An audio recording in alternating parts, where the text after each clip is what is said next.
Looks like we're starting to get critical mass here.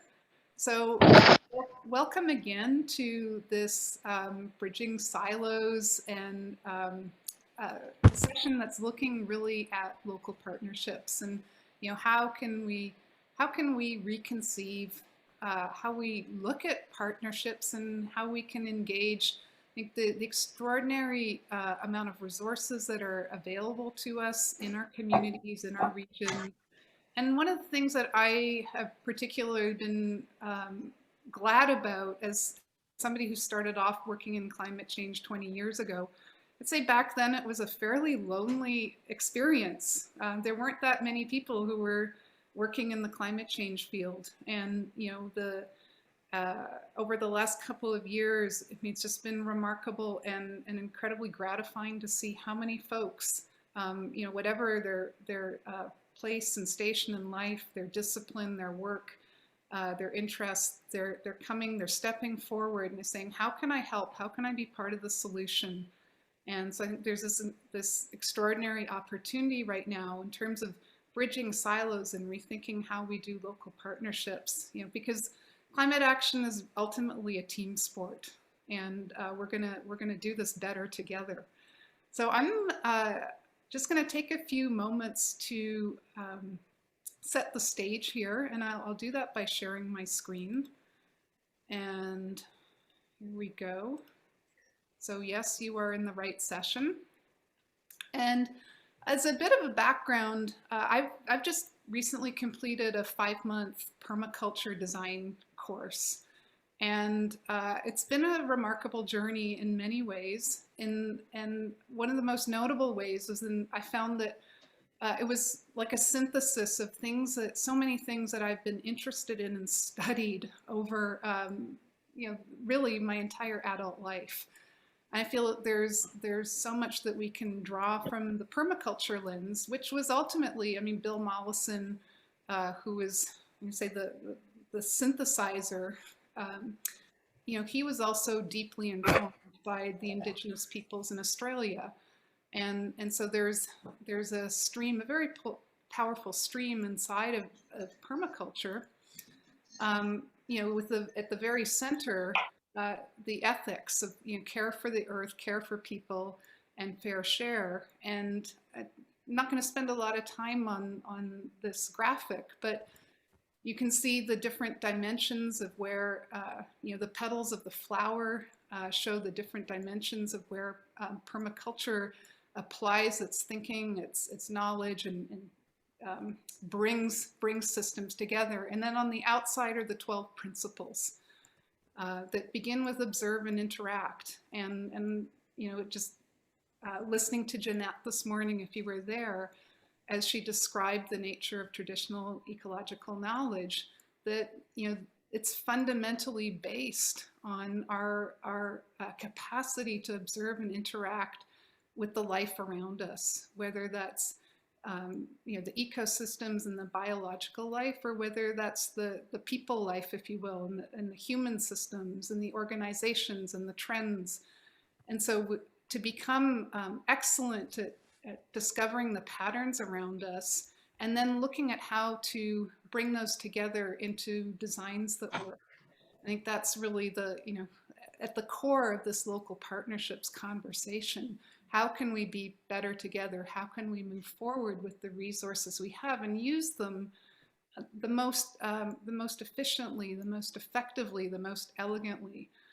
And so here we are, our climate action design challenge of turning the problems into the solutions. And this is kind of a famous quote from Bill Mollison, in that, that the problem is the solution. And you don't have a snail or a slug problem, you have a duck deficiency. And he's relating there to things that are happening on the land. But ultimately the message is that problems are relative. We know that our fossil fuel society, our fast-paced linear economy, our addictions to creature comforts are having significant impacts on the health of humans and natural systems. This is our high carbon world. And at the same time, we know that things like it's get back here, active transportation and livable communities and strong local food systems. Yeah, sorry, I just realized I've changed my slide around here a little bit. We'll get that back. Yeah, that having time for leisure and community building are all good for our health, and they're all good for our environment, and those are all good low carbon activities. So in a way, what are we waiting for? So part of the invitation in this morning's session is to look at to step back and look at, okay, well, what are the problems? What are the things that have been inhibiting local partnerships, and how can we turn those into solutions? And so we're going to use the lens of needs and yields, and again, coming from the permaculture place. So this is a chicken, and you can see on the left-hand side are the needs of a chicken, and on the right-hand side are the yields, and so in some ways it's a bit of a mechanical exercise, but you can see it can also be, there's some delight there. You'll notice in the bottom right that one of the yields of chickens for humans is entertainment. Anybody who's spent time with a flock of chickens knows this. So if we take this, and so we can start to look at our system, if we understand the components of our system, we can start to link them up. And I'm actually going to go into full slide mode here for this next piece. Oh, I got to stop share. Okay, we're having a little technical, there we go. This is what happens when you're running around a little bit too much on the back end of a conference and also looking to present. So here we are, and we'll go to this next slide. And so this is, okay, I apologize, this is what Mel Reisner would call a horrenda diagram. But this is like when we start to look at needs and yields in a community setting, and I just put local government over here and community organizations over here, and you feel free for your eyes to wander over the screen here, but I'm going to start in the top left. Needs of local government, they need taxes and expertise and buildings and leadership and staff and funding to do what they do, and they yield to the community planning and facilities and services, parks. I mean, you can keep filling in this picture. And on the right-hand side, community organizations. Well, what do they need? Communications, leadership, location, staff, volunteers, funding. They yield and spirit and passion, programs, services, networks, communities of practice. This is like a fun brainstorming exercise. Well, what I thought was really interesting is some of the things that both community organizations and local government have in common, which is communications and information as both needs, yields. Like on both sides of the equation. And so, when we start to look at designing systems, this is one of the ways that we can, kind of start to understand, well, who's got what to offer in, and how can we link this up? So without belaboring that, yeah. And so when we go into advancing climate action and low carbon resilience, then we can start to look at these needs and yields and say, okay, how can we bring this together in novel ways? So I'm going to stop share at this point and switch gears and do some very short introductions. So I'm really pleased to welcome our panel this morning. We have Matejka, who is an experienced public sector manager and project leader. He's currently the manager of infrastructure planning and delivery at the city of Cranbrook, but he also has 10 years of leadership experience in the nonprofit sector. So yeah, you'll see that sort of blend coming together really well in his presentation about what's happening in Cranbrook. Then we'll have Don Mortimer coming to speak to us about the neighborhood FireSmart efforts. And so Don has over 35 years of operational fire suppression and management. Operational fire suppression management is one of Western Canada's most well-known interface fire protection specialists. And he's been closely involved in the development of both the original 2012 FireSmart Canada Community Recognition Program and its current update replacement, which is the 2020 Neighborhood Recognition Program. Then we'll have Paul Saso, and he is a Nelson-based water scientist. He's the owner of Saso Consulting and the lead hydrologist for Living Lakes Canada's North Kootenay Lake Water Monitoring Project, also now known as Kootenay Watershed Science, or under the umbrella of Kootenay Watershed Science.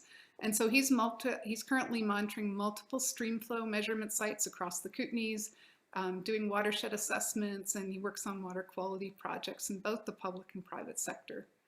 And lastly, we'll have Montana Burgess coming from the West Kootenay EcoSociety, and she brings over a decade of experience with climate, energy, and environmental nonprofit sector in BC, nationally, internationally, and she's going to be sharing with us the EcoSociety's success in organizing and supporting 9 local governments to commit to the 100% renewable Kootenays program or energy plan and net zero by 2050. So it's going to be a really neat tour of from these 4 presenters of local partnerships. So with that, I've taken more time than I should. I'm going to hand over the mic to Mike. Awesome. Thank you very much. So I'll get moving here because I know we've got a lot of great speakers in a relatively short amount of time, which I'm excited about the way that this is going to go forward for sure. It's an awesome venue and an awesome opportunity. So I'm here to speak a little bit about the Restore Joseph Creek project and the collaboration that the city of Cranbrook has with the local nonprofit organization. So from a larger perspective, the inspiration of this plan goes back to something that was initiated in 2016 as a joint venture with Columbia Outdoor School. The vision was to shift community perspectives and interactions with the creek, the surrounding environment, and the people through the development of shared works that restore, support, and maintain a healthy and functioning system. So that's, that only took us about 14 days to come up with that lovely inspiration. But really the background of the creek is common to a lot of other urban streams. It's been channelized and diverted to accommodate different types of development. There's been introduction of non-native plant and fish species. There's multiple jurisdictions involved. So then there's no real common effort to make improvements. Does the city own the creek? Do the people that live along the creek own the creek? Nobody can do anything without the province's involvement and then getting the DFO involved. So when you got so many cooks in the kitchen, there's sometimes not a lot of stuff happening. And a lack of knowledge about the creek's historical, cultural, and natural values has been a major thing. And really, in light of this whole conference, the creek is subject to a lot of pressures from climate change, and a lot of these overlying things really exacerbate that issue. So the initial efforts focused a lot on identifying all the stakeholders invested in the creek health and function, and that was a lot of people. Gathering input from all those groups and trying to catalog information, trying to get a library of all of the data that we may have, or a lot of the people that may have information to provide. We created functional specific working groups.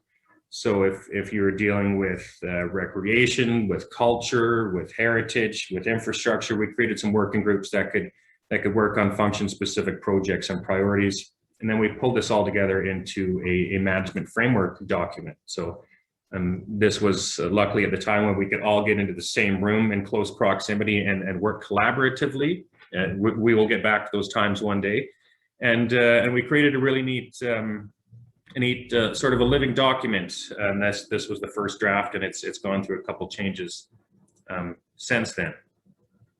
This is a quick chart just showing what the functional roles were, because this was a relatively new type of relationship to the city, and probably to a lot of other places where we really have something that we try to have as a co-equal partnership with a nonprofit education society. And our council at times didn't understand who's doing what, who's responsible for what. These people at the Columbia Outdoor School were getting asked, why aren't you dealing with my flooding concerns? And so we had to really step back and let everybody understand who's responsible for what. The city, of course, is responsible for its traditional infrastructure, flood response, parks and recreation, watershed management, and drinking water quality. And then, Columbia Outdoor School focuses more on the education and awareness, helping build the stakeholder relationships, ecological projects, grant writing and support. But this chart sort of shows that each one of these items can be mutually beneficial to the other. The things that the city of Cranbrook is doing, on the face of it, don't really help with education and awareness, but using Columbia Outdoor School, we can bring them into our larger infrastructure projects and show that we're taking care of the environment, we're taking care of climate change, we're taking care of all these major things as a part of our core infrastructure. And with the work that Columbia Outdoor School is, we can help provide public education opportunities through some of the works that we're doing. So it really created some good synergy from that perspective. This is a quick summary of a lot of things that we've done. 10,000 volunteer hours, 5,000 different kids along the creek and learning along the creek, major habitat improvement, about $500,000 in cash and donations leveraged through this relationship over the last 5 years. A lot of engagement, project planning, establishment of a temperature data monitoring program, and tons of education. A lot of education face-to-face and a lot through different communications and social media networks. And we've built some really neat and close relationships with the local school board and trying to reach out to the local college as well to build some more of those relationships. So here's just a couple quick slides showing some of the habitat installations that we've done. We did some fish habitat structures with those logs being launched into the waterway, working really closely with the local First Nations, and also put in a nice big bird of prey tower. That was one of my little pet projects that got done while we were doing a major park restoration project. And a big part about it was getting the kids involved. We realized that a lot of this type of education wasn't really happening at the schools, and if it was happening in the classroom. So a lot of kids were walking by the creek or walking across the creek on their way to and from school or to and from any of their activities. And it's one of these major assets that's sitting there that they don't really know much about. So even if all this work is going to take us years and years to get to our final goal, really planting the seeds of educating and empowering the kids is a really important part of it. So future priorities, really looking at leveraging funding. A neat benefit of the city working with a nonprofit organization is they can access a lot of different types of funding streams that we can't apply for. It still fits within their core mandate, but a lot of the works that they can apply for do also have spin-off benefits for the work that we're trying to do as a core function of the city. And we also see all the spin-off benefits of what they are doing that help us as a community. A lot of data and information gathering, using a lot of their resources and their summer staff to do a lot of this data gathering so we can prove that the projects that we're doing have been valuable, or prove that the projects that we want to do will be valuable. A lot of community education and outreach. So we've created a lot of different ways to communicate these things to the community, so they can help themselves by accessing all this community engagement stuff. And really the last couple items on there is some community events where we've had essentially a big giant open house events along the streams or in the waterways, or working really closely with the school district. We had them change their busing policy to allow more classrooms to take field trips out along the creek and in our parks, so they could do place-based learning, which everybody has seen as a hugely beneficial thing. And I know my kids definitely love it. And then finally, stakeholder engagement. Really, it's a tough thing for us as a city or as this close working group to do this ourselves. So we're really trying to expand the number of partners that are working on this with us and see how they want to get involved. Help working with other local governments or working with the province and the federal governments, who are ultimately the people that can provide authority to doing a certain amount of works, and really focusing on engagement with our local First Nations partners as the original stewards and of the creek, and recognizing that they have a lot to provide and a lot to give when it comes to restoring the natural values of the stream. So I'll finish this off with a few lessons learned, and this is something that applies to a lot of different partnerships that I've been involved with. One, finding common ground, making sure you're building those mutually beneficial relationships. If you're going to approach another organization, either from a community group to a government or vice versa, make sure that you're bringing something to the table that's mutually beneficial, and that really helps set the tone for a more equal partnership. You can't do it alone, so build an army, get as many people on your side as you can, even though it may feel like you're going to lose ownership of your project as your group. You're really trying to get this thing done. You're not trying to get the credit for it yourself necessarily. Set realistic and focused goals, so change what you can, and then advocate for all the other change that may be a little bit too big for what you can take on at this point in time. And sometimes do the fun and easy things. We've over the years had many ideas of changing the world and doing things overnight, and we've seen that after 5 years we've got done in what we hoped we could get done in 5 months, but we've still done a lot of things. But burnout is real on these types of projects, so fill your own bucket. Do sometimes the small and fun projects that make you happy, and this is a quick little screenshot of an example of this tiny little floating island that we made and we launched out into a local waterway. That little island isn't going to change the world, but we, as you can see, in the rain and the mud, had a lot of fun doing it, and that's one of those things that keeps us going. So thank you very much for your time, and I'll be more than happy to chat with anybody afterwards about the work that we're doing. Awesome, thank you, Mike, and that's a great invitation for folks. If you have any questions, please put them in the chat box, and we will take that opportunity after all 4 presenters to start harvesting the questions between all of the panel. So with that, I'd like to introduce Dawn to tell us a little bit more about the work in FireSmart. Okay, I'll just get my screen shared here.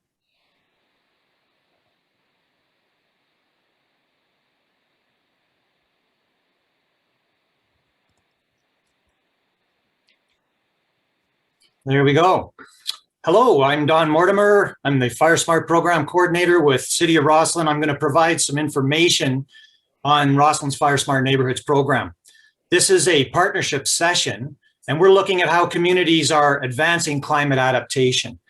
Well, FireSmart Neighborhoods are all about adapting to the increasing wildfire risk that climate change is driving. Adapt or risk wildfire disaster. It's a fairly simple decision matrix. But how can we, as persons responsible for community wildfire protection, ease that adaptation? We've been given a couple of challenge questions to address by the conference. FireSmart Neighborhoods, what does it take for them to be successful? And what's behind Rosslin's success in having so many of these FireSmart neighborhoods?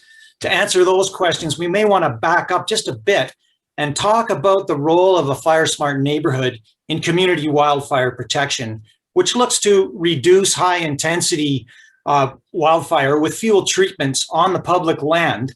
But equally important is reducing the ignition risk in the community neighborhoods with FireSmart hazard reduction on homes and in yards, the private area. That's your FireSmart neighborhood. It's key for one simple reason. If homes don't ignite, homes don't burn. FireSmart properties don't ignite, as the before and after pictures you see here graphically illustrate. That statement, if homes don't ignite, homes don't burn, may seem rather simple and self-evident, but getting the neighborhoods to that FireSmart condition is our challenge. So if we want to answer that first challenge question, what does it take for these neighborhoods to be successful? We got to have a good program. The FireSmart Canada Neighborhood Recognition Program is particularly good. It is built on community-based social marketing principles, the same program fundamentals that have been changing social behaviors for many years now. Programs that have resulted in people wearing seatbelts, installing smoke detectors, recycling, volunteering, lots of other positive changes in social behavior. No question, if you want a successful program of any type, dig into that community-based social marketing toolbox and build some of those principles into your program as you go. Let's go to our second challenge question for a moment. What's behind the success of Rosslin's program? First of all, the program has a simple purpose. It starts with small units. It targets neighborhoods. People are comfortable working in their neighborhoods. They've done it before for other challenges. In working with their neighbors on an important problem, they feel a sense of ownership and pride, and they discover, sometimes to their surprise, how much fun it is to work together and how much can be accomplished in a relatively short time. The program is resident-driven. It's bottom-up, grassroots. This is power to the people. These are people with a wildfire risk, so they're very interested and motivated. The program is coordinated by a fire professional who's taken a one-day training course from FireSmart Canada and then starts to function with the neighborhoods that are interested in reducing their wildfire risk. The program's structured to help residents build knowledge and make decisions about how they want to implement FireSmart in their neighborhood. The process starts with the local FireSmart representative doing a simple assessment of the neighborhood wildfire hazard, then working with the residents on the FireSmart committee to come up with a FireSmart plan for their neighborhood. And this guides a series of activities called FireSmart events that the residents participate in. FireSmart events are things like a FireSmart awareness workshop, 2-hour event on a weekend morning, starts with a classroom session provided by the fire professional using a program prepared PowerPoint presentation with videos. It moves outside to a field session, touring some neighborhood properties, looking at FireSmart hazards, how to assess them using a program provided FireSmart scorecard, and then mitigate the hazards with simple and inexpensive actions. Another event is the wildfire hazard cleanup. A neighborhood area, usually along the backyard perimeter in some common area, is prepared by a program-funded arborist who processes the area but leaves the branches and the slash on the ground for the residents to pull out and pile for pickup by local government resources that can also be funded by the program. These wildfire hazard cleanups are social, they're fun, they're productive, they're starting to become an annual tradition in our neighborhoods. So in remembering our second challenge question, what's behind the success of the program in Rossland, I'd like to talk about a few of our FireSmart sub-program supports that we see here, 4 of them. First off, the Wildfire Community Preparedness Day Awards. These are $500 checks with swag boxes that are program provided to neighborhoods that apply. They're used to support the FireSmart events. In 2021, Rossland neighborhoods received 6 of these awards. Rossland promotes a community-wide wildfire hazard cleanup day. Residents are provided with an informative event mailer that explains on the backside how to do wildfire hazard cleanup in your yard with simple hand tools. Rossland provides free debris pickup for the resulting wildfire hazardous debris, and there is a lot of it. 240 loads last year, and those are dump truck loads. Program success often means removing barriers, and providing FireSmart neighborhood residents with access to a tool library is one way to assist residents in doing their wildfire hazard cleanup day. As noted, the Wildfire Hazard Cleanup Day produces a lot of debris. Rossland has a provincially supported FireSmart debris disposal program. It's a win-win program, saving money and the planet, certainly a low carbon resilience adaptation that is easily put in place. Successful programs need incentives. Another program-funded idea is the FireSmart Mitigation Rebate Program. Details as you see here in the slide text. This is the kind of thing that's easy to promote in our FireSmart neighborhoods, given their organized and aware status. So those sub-programs are just a few of the things that are behind the success of the program in Rossland. Another reason the FireSmart Neighborhood Recognition Program is successful is that it provides numerous benefits or yields, as we may want to call them. You need to have that carrot, and our program has a number of them, as you see here. The number one benefit, obviously, is the reduced wildfire risk that builds in the neighborhoods. We've also got those Wildfire Community Preparedness Day Awards. We've got the FireSmart rebate incentives, and the concept of the FireSmart Neighborhood Committee as an organized status committee that has access to a nationally sanctioned program is seen as a real advantage by the residents. They like that. Another yield is the FireSmart Neighborhood Recognition signs with annual renewal stickers that you see shown here in the picture. This assists in promoting the program and recruiting new neighborhoods that have wildfire risk as well as the buzz spreads across the community. As we said, though, the number one benefit of the program is reduced wildfire risk. When you look closely at the neighborhoods, you start seeing changes as shown here. This is really key in preventing wildfire disasters. This sort of hazard reduction work is simple, it's inexpensive, it's aesthetically acceptable, and most important, it's increasingly common in our FireSmart neighborhoods. As we say, structures that don't ignite, don't burn. It's that simple. FireSmart is a wildfire loss reduction program, and it works. Now, it's not all about yields. The other end of the stick, of course, is program needs. But there's one thing about a well-organized program that effectively addresses a real-life problem like wildfire risk. Money for program support turns out to be not that hard to find. Looking at our neighborhood recognition program, first off, it's a nationally recognized program. FireSmart Canada is driving that bus, and the provinces and territories have been quick to recognize a program that fits with and supports their own wildfire protection program offerings.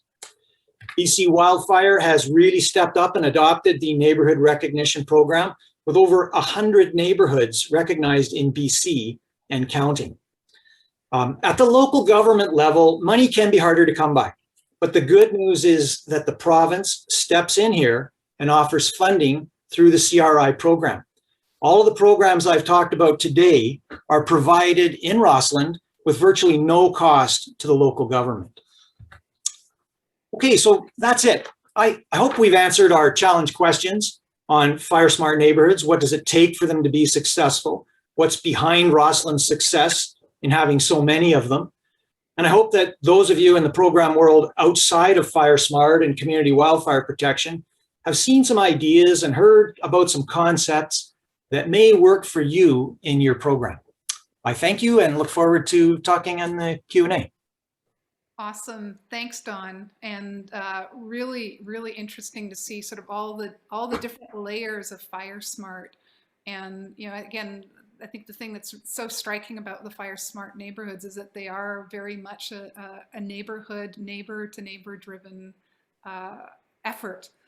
So there is a question there, but we'll get to that in the Q&A at the end. I would like to take this moment to introduce Paul. And Don, if you could stop the screen share and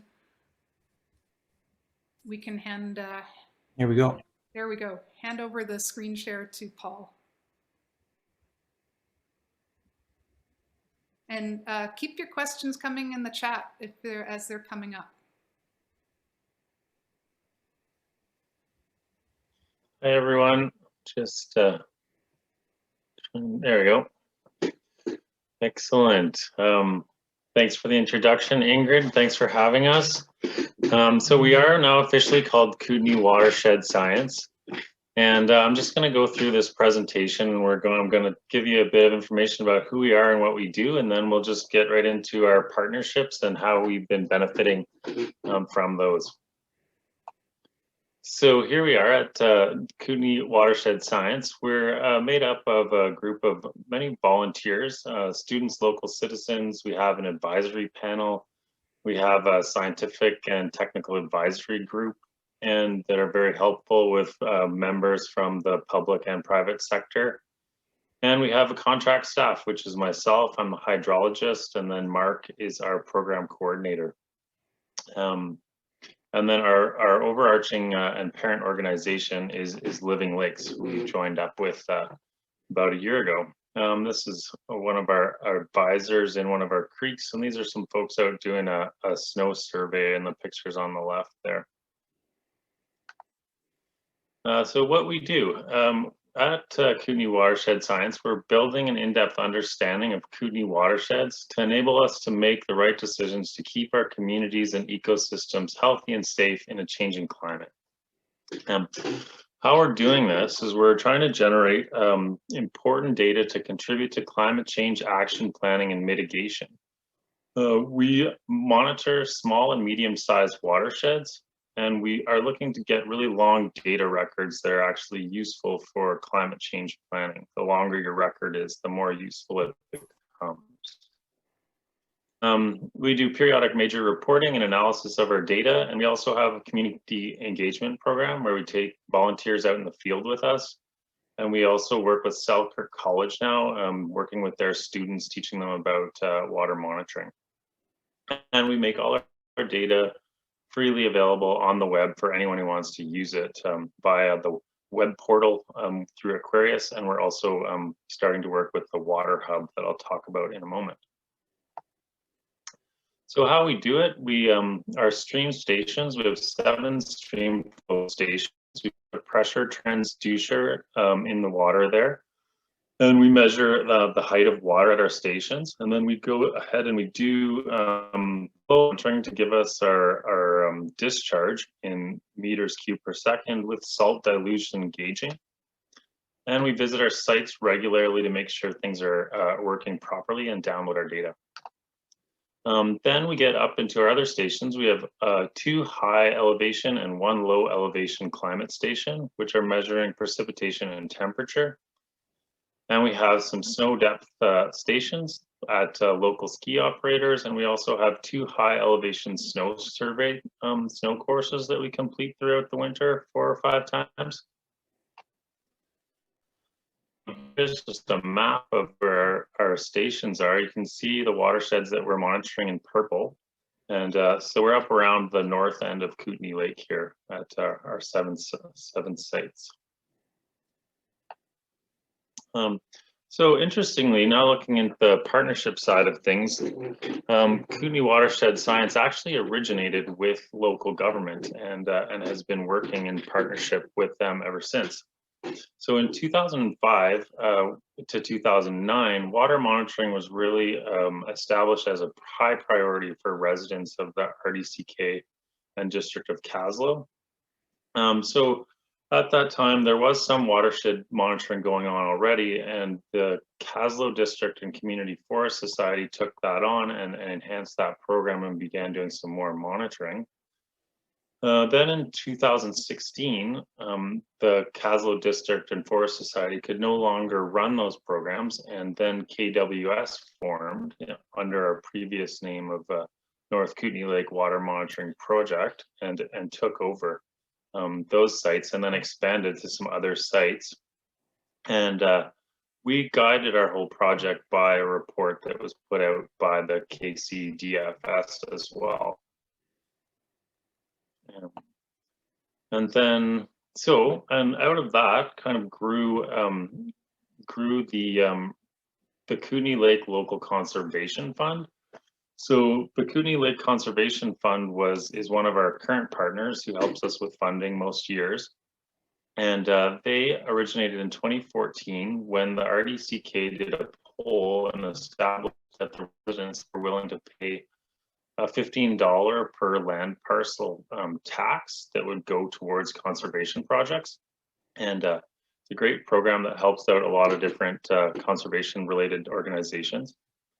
And so from our perspective as a need, we look to them a bit for program guidance from the RDCK and KCP. And we also look to them for funding. So we were able to fund a lot of our program through the RDCK indirectly through this Kootenay Lake Local Conservation Fund. And then on the RDCK's side, so the RDCK, it needs to do watershed monitoring. Their residents are concerned about it, and we offer that service to them, so they're benefiting in that way. And it also gives them a batch of data that they're going to be able to use to do water resource planning in the future. Another one of our great partners that partnerships we've started recently is with Aquatic Informatics. They're a hydrometric and water quality software and online distribution company. They're really the primo organization for this out there, and we were able to get a sponsorship from them, which was quite amazing for us. And so looking at it from a needs and yields perspective, again, we really needed some high quality software to work up our data with, so that we can provide a really high quality output. And they provided that for us. And we also needed a place to distribute our data, and they have a wonderful web portal that we use for that. As well, they often offer us expertise from their experts at the company, and they've been very helpful. So their needs that coincided with what we had to offer was they really wanted to establish a sponsorship program. They are a big organization, and they wanted to get sort of a feel-good program going for their employees, and so we came in at the right time, and we were able to act as a trial group for that program, which is now up and running. It's called the Ripple Effect. And if you have a monitoring program that you'd like to have sponsored by this great group, just look them up online at the Ripple Effect, and you can make an application to be sponsored by them. And I'd highly recommend it. So another organization that we're just getting involved with now is the Columbia Basin Water Hub.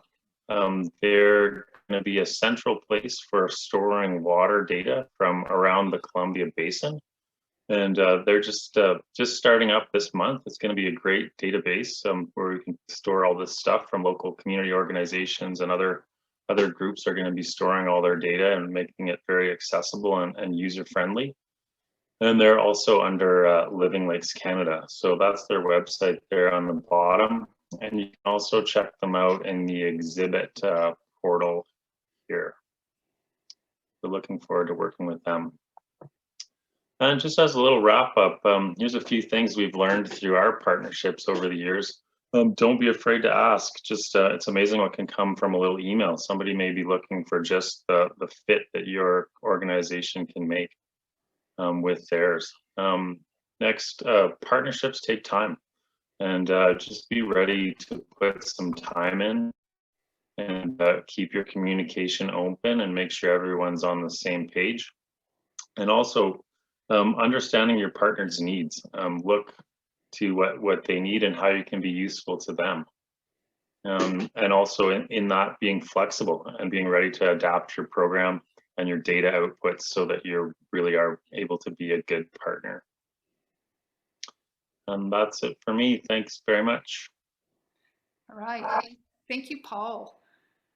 And from the North Kootenay Lake, we're going to go over to the West Kootenay, and I invite Montana to share a little bit of the journey of 100% renewable Kootenays in bringing on board 9 local governments, and how that looked like from a partnership perspective. So thanks, Montana. Thanks, Ingrid, for having me. So my name is Montana Burgess. I'm the Executive Director of the West Kootenay EcoSociety. I use the pronouns she, her, or they, them, and I'm calling in this morning from my home in Christova, which is the unceded traditional territory of the Sinixt people. I'm going to share my screen, which always takes me a second to do. And while I'm doing that, I'm really trying to focus in today on the steps we took in our work with local governments in our community to develop the West Kootenay 100% renewable energy plan. So 2 things I'm going to be promoting a lot today are, you can see the picture on the right is of the West Kootenay 100% renewable energy plan, and on the left is our playbook and toolkit, which is really a detailed overview of what I'm going to tell you today. So if you're interested, I'm going to put links in the chat after my presentation so you can go in and check out those documents. So why 100% renewable energy? Why are we not talking about climate action? And the reason is the framing of 100% renewable energy allows us to connect with people. It's more easily understood by folks who aren't already full of knowledge about climate change and climate action. And it talks about a solution. So not just the problem, but actually something we can tangibly do to get there. And we're not talking about reducing greenhouse gas emissions by -30 by 2030. We're talking about a whole number, 100%, that people can wrap their heads around. What is 100% renewable energy? the commitment to transition to 100% renewable energy for local governments and for our communities is around community use energy. So heating and cooling in buildings, getting around our communities, transportation, producing electricity and using electricity, and then finally in the waste we create. So it's about phasing out the use of fossil fuels and transitioning to clean energy over time. So we released the West Kootenay 100% renewable energy plan in December 1st, and there's that website at the bottom, which again, I'll put in the chat that you can go check out. And so I wanted to give you kind of the end product first, and now I'm going to walk you through the steps of how we got there. I'm not going to do that yet. I just lied.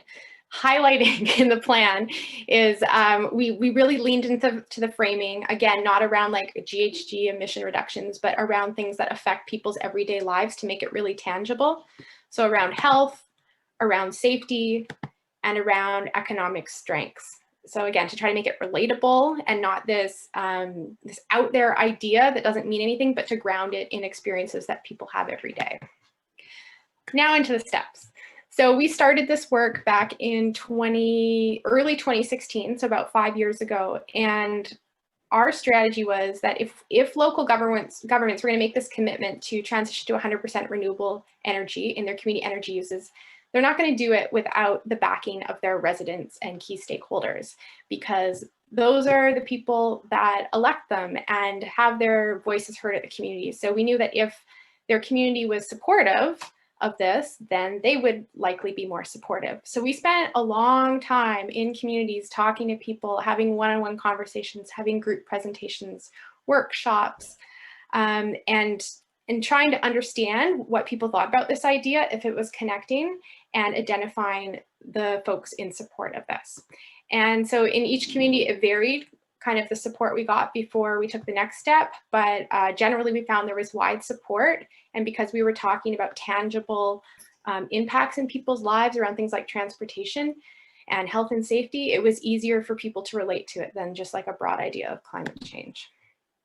The key community organizing steps we took are again all available in the playbook, but it's really about finding your people, making it relatable, and then developing with your kind of key leaders that you find a strategy to get enough people in the community to show their support, and then repeat that cycle over and over and over again.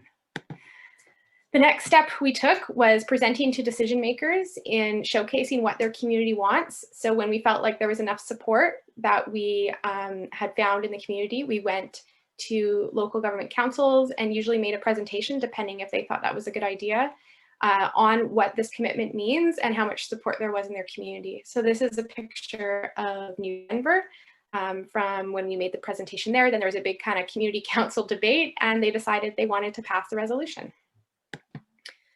And we did that over and over again, and there's 9 communities so far that are participating in this commitment and working together to develop that renewable energy transition plan. So the Regional District of Central Kootenay, City of Nelson, Village of Slocan, who was the first to come on back in 2017, Castlegar, Caslow, New Denver, Rossland, Silverton, and Warfield. So the interesting thing about this group is it transcends just one regional district boundary. Warfield and Rossland are both in the Regional District of Kootenay boundary. So I think that was a key role for us, was in the West Kootenay, we're quite a connected geographic area. So it makes sense to work together geographically to develop a plan, especially for things like transportation, which know no boundaries to regional districts. So I think that was a unique lens that we brought to this work. The third step was you need resources to do this work, especially if you're going to build a detailed transition plan. So I think a hard truth that too often we like to sweep under the rug is you do need to find those resources. And we were extremely grateful and lucky to get in on a nonprofit grant from FCM that was supporting local groups to work with municipalities to develop deep low carbon transition work. So this fit in perfectly. And then another partner from the beginning of this has been the Real Estate Foundation.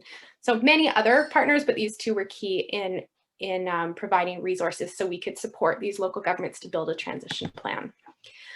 Next, we found our people. So in those 9 municipalities, 9 local governments, 8 municipalities, and 1 regional district, we found the folks who wanted to work effectively together to build this plan.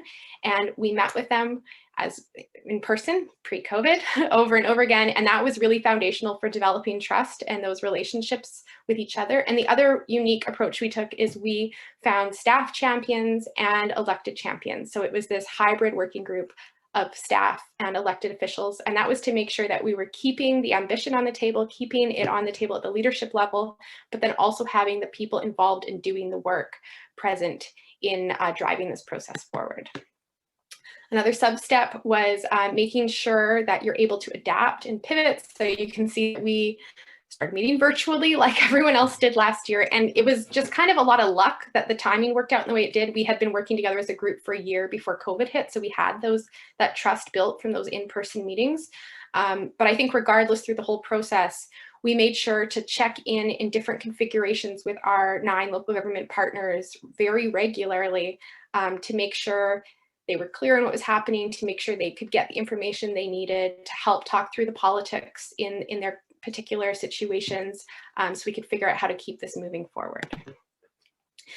Then, of course, you need to do community engagement and keep the community on board and engaged and providing their input over and over and over and over again, forever, in any planning project in your community. So here's a quick snapshot of different community engagement activities we did pre-pandemic in communities across the region. And then we adapted, of course, as well to COVID. And I think kind of the main lessons here are we really tried to think about the person with the least access to something and tried to make ways for them to engage in this. So in Rossland, they actually mailed something out to each of their residents, letting them know about the renewable energy plan and opportunities to engage. We set up a landline where people could call and leave their input on the draft plan through an answering service for those people that didn't have internet access. And for other folks, we had all sorts of different online surveys and webinars for them to get their input in and also understand the details of what this means for their community. Another key piece was making sure we talked with community leaders who could engage people in their sectors, so we didn't have to have individual conversations with every single person in every single community. And so it is a community-focused plan. And so you may be thinking, well, that's great, but what about all the other stuff going on, the industry, the consumption-based emissions, how do they fit in? And I think the really important part about this work we've done together with the local governments, it creates momentum and continues the community support for the bigger things that need to be tackled too. So now we've got this really great community energy plan that's regional, that's not just within one regional district or not just for one municipality. But now we need to keep working together to make sure it gets implemented and make sure those other places where there's high carbon pollution get addressed too. So I think one of the benefits of doing it through the community energy lens is you can really focus on those tangible pieces to make people's lives better. So again, making sure everyone has access to public transportation so they can get to school, get to work, get to daycare is kind of a priority, I think. It also, in this bigger building momentum piece, it shows what climate action actually looks like. Instead of this vague concept, it makes it tangible and allows the community to kind of come along with that idea over time. It also builds the leadership of folks in local government who can then, in theory, go off to other places where they can talk to other levels of government and showcase what we're doing, be part of the solution, and be asking for more from those levels of government to do more of the incentives and regulation that's needed. And in that work, of course, it comes down to not funding big polluters and instead regulating them and giving them the support to make those bigger asks and not getting trapped in this myth of the personal carbon footprint as the road to salvation, which for way too long we've been subject to because of all that great propaganda from the big fossil fuel companies that they did a really great job with. So yeah, so recognizing this is a community emissions plan, but it paves the way to the bigger collaborative piece with other levels of government and the world. So again, one more time, there's all of our ways to connect with us and the link to the Renewable Energy Playbook, but I will also paste those in the chat. So thanks very much. All right. Thank you for that whirlwind tour. A lot going on there. And I'm just going to invite Mark, if you can bring all the speakers up into to be spotlighted. We're going to transition at this point into some Q&A. And I noticed there's not a whole lot of questions in the chat, but we'll get going with the ones that there are there. And I do have some other questions if there's none coming forward. So from Jackie, she asks, what, if any, was the role of marketing, branding, and using professionals to connect with partners and recruit involvement into your programs? And I'm gonna throw that out to Montana because it came up while you were speaking, but I would really like to address that question to all of you because you know, it is sort of a very core part of you know, sort of what can facilitate a local partnership as well as say sort of be a yield to the community in terms of moving the dial forward on a project, on a concept, on a design, right, on a goal. Yeah, so we had a communication strategy when we started working with the local governments that we developed pretty quickly to make sure they could see what was going to happen going forward and input on that right away. So I think in terms of when we started working with the local governments on developing the plan, really keeping connected and letting everyone know every step of the way what was happening and reminding folks often was really key.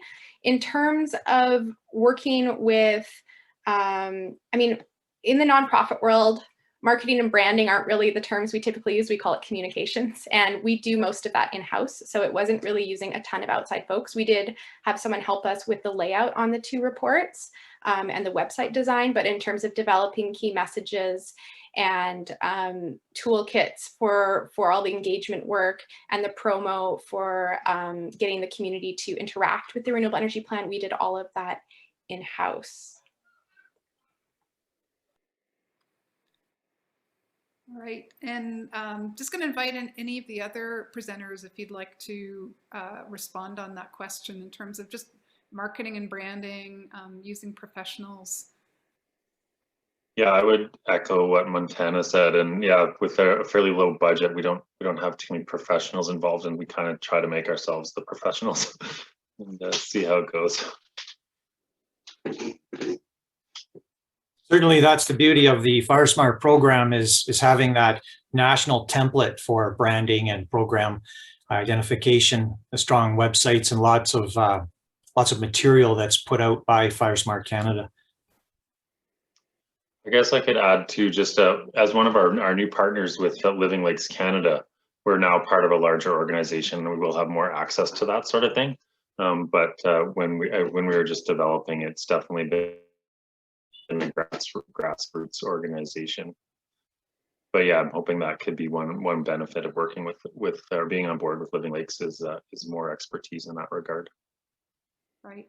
Well, and I'm thinking, Paul, just our conversations beforehand, you know, the branding can be as simple as a name, and you're right, the original name for the initiative was it North Kootenay Lake Water Monitoring Program that Yeah. Everybody abbreviated as NICLWIMP.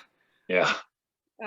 Right, and just being able to shift that to Kootenay Watershed Science, and you know, just more accessible. NICLWIMP to KWUS, as we say. We're a strong organization. Yeah, we're stronger than we sound. Awesome.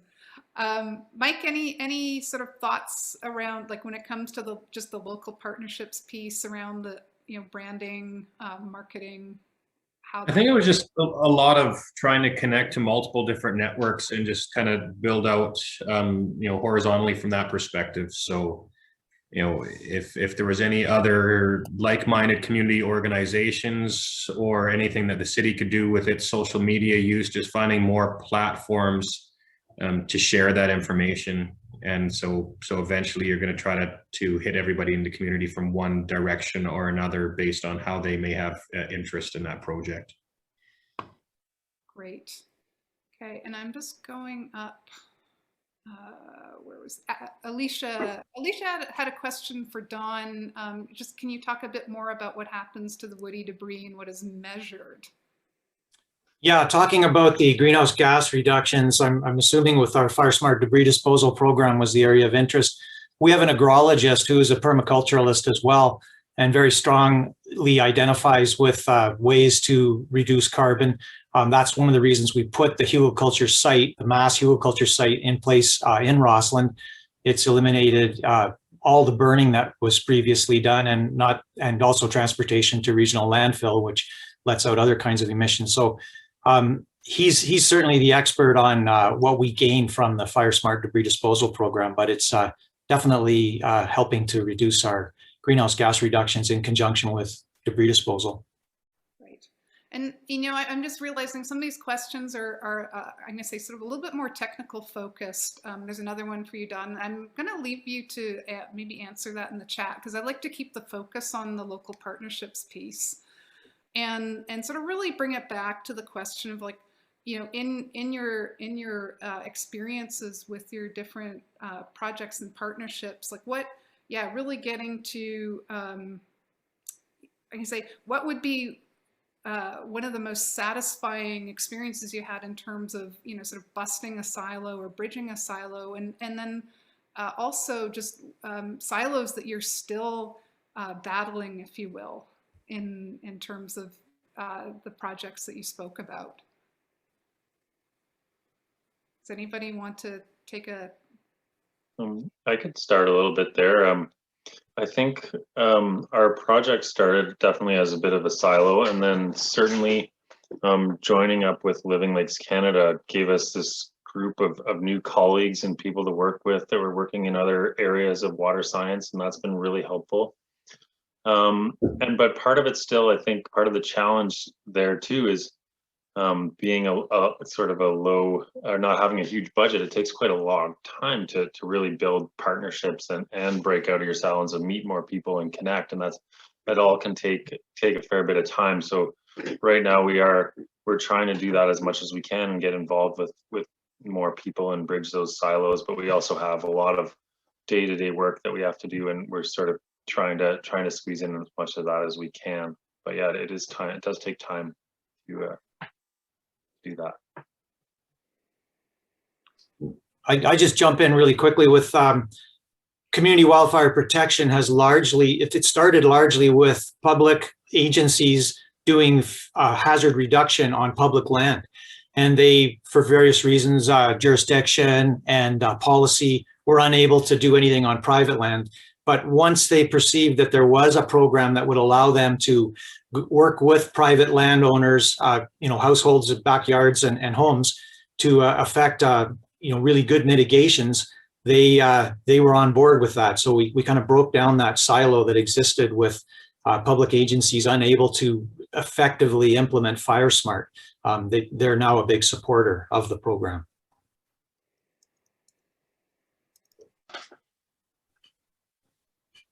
Mike, Montana, particularly satisfying silos you've busted and ones that are still? Well, from a government perspective, yeah, I'll speak to the bureaucracy of the silos that can happen here. So we have definitely tried to bust quite a few just locally working with different organizations, but I think when the more organized and the more structure there is to each organization we try to work with, the more difficult it is for us to get them on board. We've been trying to break through locally with the College of the Rockies here for 2 or 3 years to have them maybe take on a leadership role in some of the data gathering and management, and think that there could be really great benefits to programming for them if we buy all of this equipment and provide all of this education opportunities. That we thought it would be a wonderful thing for them to jump on board with, and we're having a tough time there. And then just, you know, trying to work with the province and the federal governments. Unfortunately, their mandate a lot is to prevent bad things from happening and not to try to help good things happen. And that's a big thing that we're trying to work around. Is, you know, the province owns the creek, and the DFO oversees any major changes on the creek. But you have to have all this information to talk about the things that you're going to do and submit an application where we're trying to say, is there a way that they can come to the table and be a part of coming up with the solutions, knowing that they were all a party to some of the historical things that happened that made the creek be in a poor condition that it is today. So, it's trying to maybe change that culture around from their perspective to be proactively trying to get things done rather than reactively trying to prevent bad things from happening. Yeah, interesting. And Montana?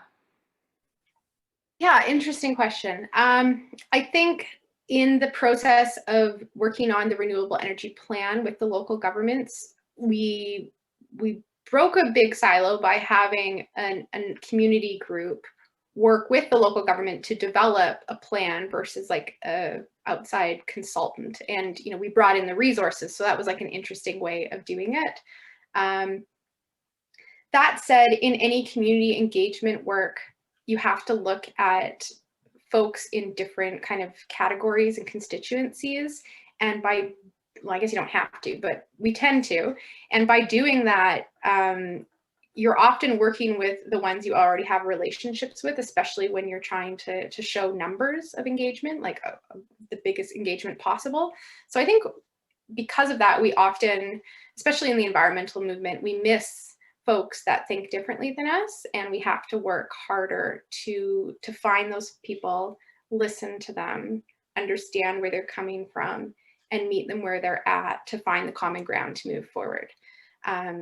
And that's something I'm going to be talking about later this afternoon, another session. So I'll just leave it there. Awesome. Okay, we're going to do a couple more questions, and then we're going to head out into some breakout groups so there can be some more juicy conversations among participants around their local partnership experiences and potentials for that. One here from Sarah, she says, within the water world, there's always seemed to be a silo between environmental monitoring and human health drinking water monitoring. Are there any plans or opportunities to bridge this gap with the Columbia Basin Water Hub? And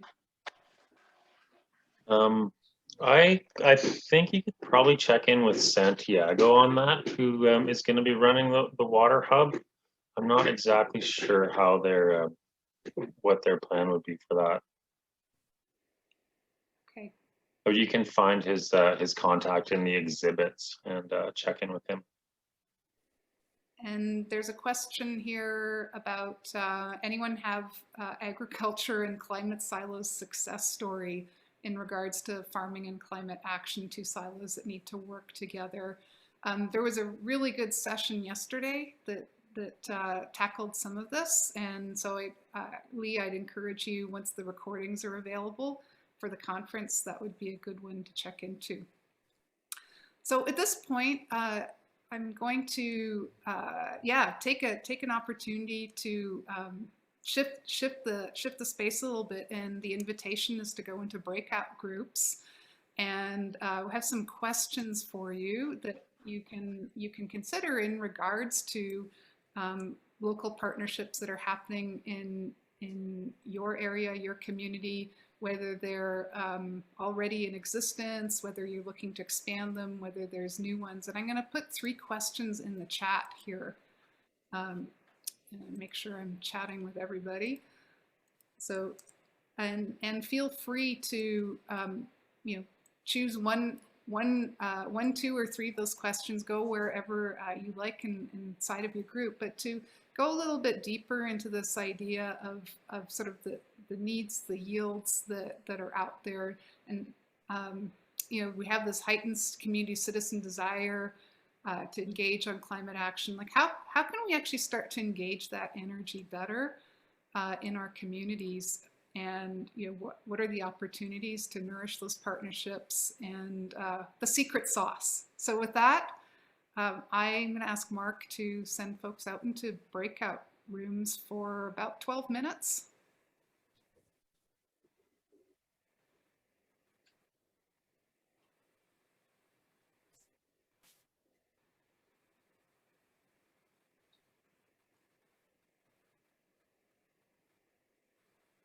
Mark, all's well there in the cockpit? All good.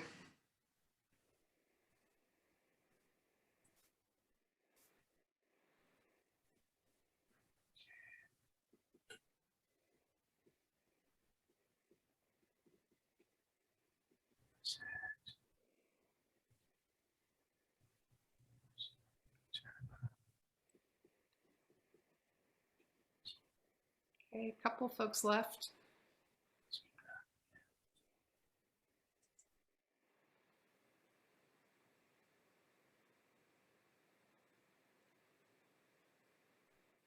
And Dawn, you're welcome as you decide to go in or just stay here. Sure, I just looking for the people that asked me a question there. Aha. Yeah, that was. Tina was one. Yep, there was. Oh yeah, Tina. and Tina and Alicia. Yeah. So. And actually, Tina would love your email address. Yeah, maybe I'll just go to room 5. There. She's Perfect. hanging out there. Yeah, she would love that.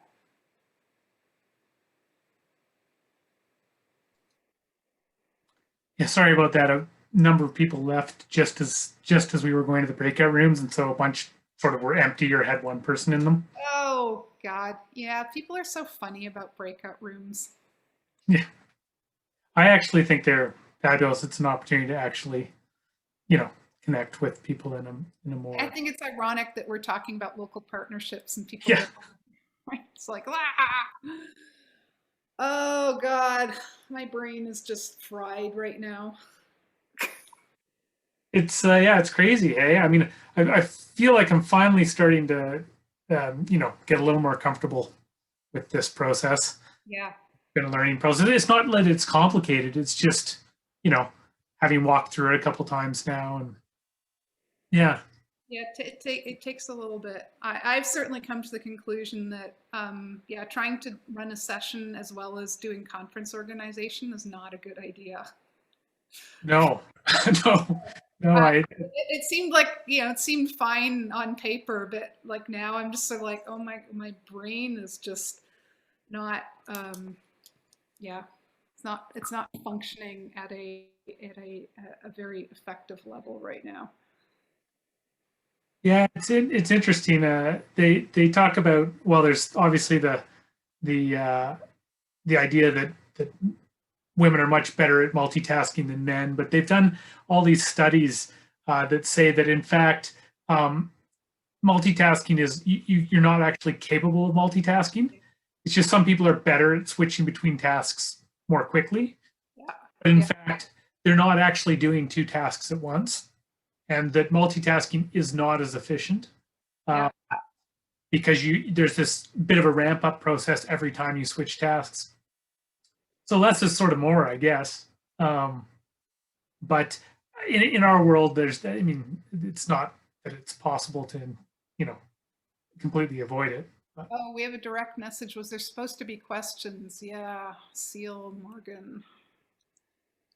Sorry, Seal Sander. What group is she in? I'll just put them in the chat. She's in 4.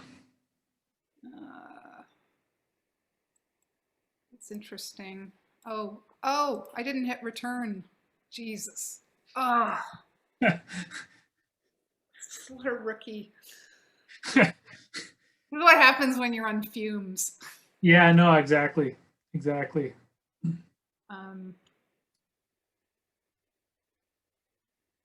it sounds like Jamie's been working pretty hard too. Yeah, oh, Jamie's just, it's kind of over the top as well, yeah. God, I don't know if anybody's going to see those. Kind of feel like, I don't know, people were paying attention, they got the gist.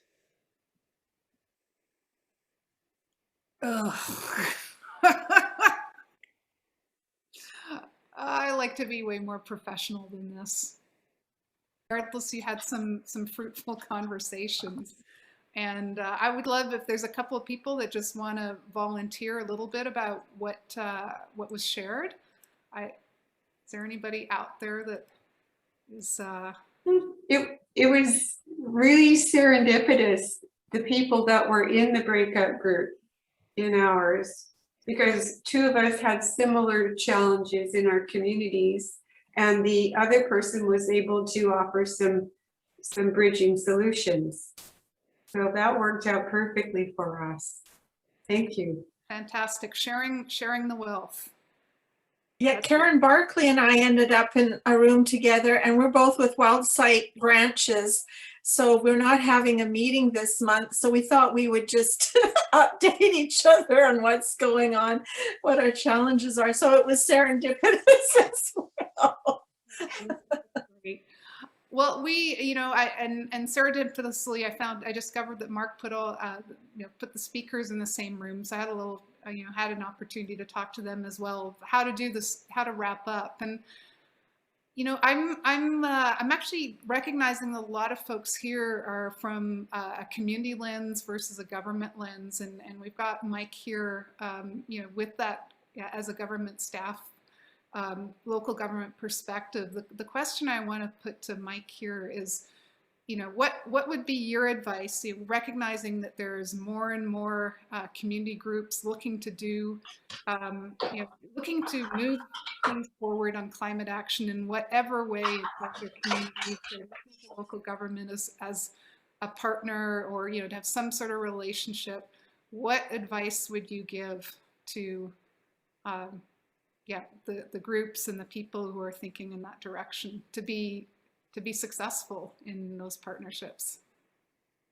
I think that's a great question, and looking back on it, I've been a member of a few different nonprofit organizations that in our community want to get different things done, and they're not necessarily climate change related, but I think it's all applicable because it's trying to establish that relationship and trust. And I'm sometimes in an awkward conflict of interest situation because my nonprofit organization wants to go do something in the city, and then I may end up being on the receiving end to help get that done. And I need to understand, what am I advocating for? What makes sense? Do I agree that this should be done from both perspectives? And I think that's probably something that would be really beneficial for everybody to understand. One of the most recent examples is I was doing some work with the local Rotary Club, and they wanted to look at constructing some trails in the city. And one of the biggest things that comes up from a municipality's perspective when a community organization wants to come forward and do something good, there's always the concern of, well, what are we going to be left with? And then myself from my operations hat, so I'm wondering, well, okay, they're going to maybe get some grant funding to go build a trail, and then after that's done, are my maintenance costs going to go up? Am I going to have increased liability from that trail construction? In 20 years, if Rotary's no longer around, am I going to have to rebuild it? Am I going to have to maintain it? All these different types of things. Am I going to have that park open longer? What's going to happen there? So when I had this discussion with that Rotary Club, I said, well, you need to go forward and you need to answer those questions, or else maybe the city won't think this is a good thing. And then they went forward and said, well, we're going to build this in a really good way. We're going to get the right partners on our team. We're going to have the right contractors, the right engineers. So it's going to be done to the right standard. Here's all the reasons why the community needs it, because here's all the groups, here's 20 letters saying why the community needs more outdoor recreation trails. This is the history of our organization. So we're going to be around to help fix this, and we're going to be seeking funding to help do some of those things. And we're going to construct it in a way that it's going to be less maintenance or maintenance free. So you're not going to have to add those things on there. And when you bring something forward that it's, Rotary purely wanted to do this to have more, community recreation opportunities for people's emotional health and wellness and physical health and wellness. But, and the city should care about that and does care about that, but you need to look at all those other perspectives. So from a lot of this, a lot of the work that's being done through this conference, you need to look at it from the same way. Even if there's 7 or 8 benefits to what these community groups are trying to do, is there 1 or 2 of them that fit well with the city's mandate, the city's strategic plan? Is there something that's going to help them deal with, with taxation or with operations or with liability? Is it something that's going to even just improve the liability? Is there any economic spin-offs to what's happening? Or is it purely just going to be a better quality of life and a more sustainable community? And then you can bring that forward and sell it to them. Right now, we don't have a ton of a ton of initiatives that are spearheaded at the very high level when it comes to climate change, but we have a lot of staff working on a lot of these things. And what I need to do, my job is to say, when I'm doing infrastructure projects, which is hard, you know, concrete, asphalt, these sort of things, I still need to say, it makes sense for me to look at those projects from a climate change lens. I can say it's actually cheaper and more efficient for me to build roads in a certain way that also costs a lot of less greenhouse gas. I can use innovative construction methods to keep trucks off the road that make me get the project done in the same way at the end of the day. And it's actually going to have this other, you know, what I have to say is a spin-off benefit of greenhouse gas emissions when it actually could or should be a leading driver of those types of projects. So having those relationships and having that understanding of what sort of makes people tick and what is going to make people be a little bit afraid about that project before you slap something on their table or say, here's an initiative, we need you to sign off on it. Doing that homework is a really positive thing. And I've been approached to help people do that homework. And if I think it's mutually beneficial, and I think 90% of the time you can find a mutually beneficial way to do things, then you're getting those relationships off on the right foot. Awesome. Some excellent advice and guidance there. Thank you, Mike.